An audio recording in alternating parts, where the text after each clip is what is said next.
And here is my workstation. I have a hair dryer. I have 3, 6, 9 colors. Came from a simple beginner art kit. A roll of tape. I prefer the tape that is not colored because when I put it on my paper, I don't see a bright blue border around my image. That's important to me. Now, the other thing we need is a simple spray bottle that I'm going to use to spritz my paint. This is a simple palette that's got a few mixing areas and a few ink wells, enough to hold my 6 or 7 tubes of paint that I may be using. I work limited palette, so I keep it down to about 6 or 7 colors. Now, the other thing we need to talk about is paintbrushes. Simple little collection of brushes here. Really, 4 is all you're going to need. I have a 3/4 inch shader. Lovely brush. It does nice wide brush strokes. It does chisel brush strokes. Very handy to have. A number 5 round. A number 2 round for detail.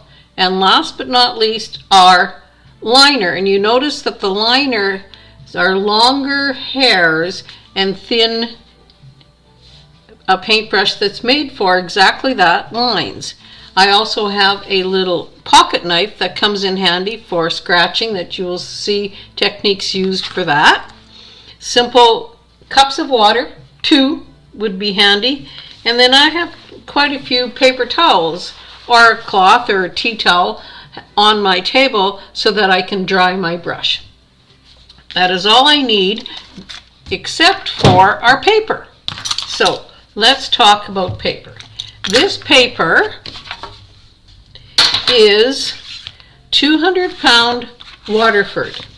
It's quite thick and it can just be simply taped down with your masking tape.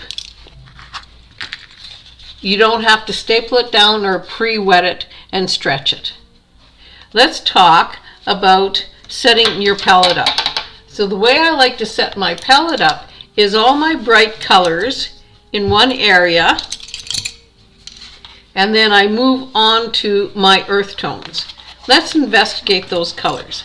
So I've started a little bit to show you.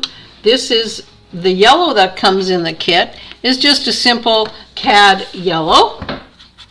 The gamboge is next, and that's a little bit oranger, a little warmer. It's got a little red in it. It comes in handy for some wonderful little landscapes. Now the next one I have is the red, cad red, simple red, not too orange, really a basic red. Now the next one I have is a very nice color. In the box comes a rose. If you take the rose and the yellow, you get a wonderful orange. So that's a handy one to have. Next to our rose is a violet. This comes in handy when we're darkening things. I use that quite a bit for shadows. It doesn't look purple on the screen, but I assure you that is very violet. The next one is an interesting color. It's a bright blue. You might call it phthalo blue, you might call it intense blue, but it's a bright, bright blue. Next to my bright blue, I have a burnt sienna. And I like to keep these together along with my last blue, which is the ultramarine, because when you take the ultramarine and the burnt sienna, you're going to get all kinds of browns and grays, and you'll actually even get black. And all the earth tones, all the tree tones, all the browns and grays that you will need is combined with burnt sienna and ultramarine blue. The phthalo blue I use for skies, or I use it for mixing. So if you take your bright blue and your yellow you get a wonderful green. A nice bright green. Of course, the more yellow you add, the brighter it is. Now, in the box comes this, which is a deep green. You don't really need it that much. I don't have room for it in my palette. Let's just put it off to the side here so I can show you what color it is. It's a nice deep green, nice rich deep green. I can use it or I can mix it with the blue and the yellow.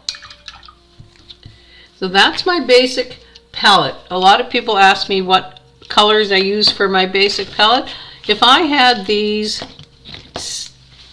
9 colors, I would not need almost anything else to paint a watercolor with. So there's my station. I keep my palette off to the right.